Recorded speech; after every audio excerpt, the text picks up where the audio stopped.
তাজমহলের জমি আসলে কার, এই নিয়ে বারবার উঠেছে প্রশ্ন। জানা গিয়েছে 1983 সালের ইউনেস্কো বিশ্ব ঐতিহ্যবাহী স্থান হিসেবে তালিকাভুক্ত হয়েছিল। তাজমহল নির্মাণে প্রায় 22 বছর সময় লেগেছিল। এটি তার সূক্ষ্ম স্থাপত্যের সাথে বিশ্বজুড়ে পর্যটকদের আকর্ষণ করে থাকে। তবে সময়ের সাথে সাথে এর মালিকানা নিয়ে বিরোধ দেখা দিয়েছে বারে বারে। কেউ দাবি করেন যে জমিটি আমেরের একটি সম্প্রদায় ছিল, যা শাহজাহান কিনেছিলেন। আবার জয়পুর রাজপরিবার দাবি করে যে জমিটি তাদের পূর্বপুরুষের ছিল, মুঘল সম্রাট জোর করে তা দখল করেছিলেন। ভারতীয় প্রত্নতাত্ত্বিক জরিপ অনুসারে তাজমহলের জমি রাজস্থানের আমেরের কছওয়া রাজপুতদের ছিল।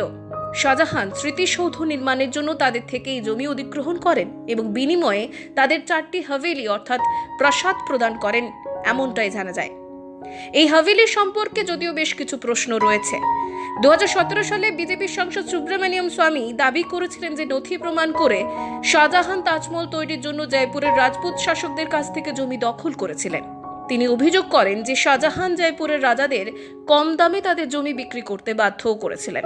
সাথে তাদের এমন গ্রাম সরবরাহ করা হয়েছিল যার মূল্য তাজমহলের জমির চেয়ে উল্লেখযোগ্যভাবে কম ছিল। তিনি সম্পত্তিতে একটি মন্দিরের উপস্থিতির পরামর্শ দিয়েছিলেন, যদিও এই দাবির সমর্থনকারী প্রমাণের অভাব রয়েছে। উল্লেখযোগ্যভাবে জয়পুর রাজপরিবারের সদস্য দিয়া কুমারী দাবি করেছিলেন যে তাজমহল জয়পুর রাজপরিবারের জমিতে নির্মিত হয়েছিল। তারা শাহজাহানের বিরুদ্ধে তাদের পৈতৃক জমি জোরপূর্বক দখলের অভিযোগ আনেন।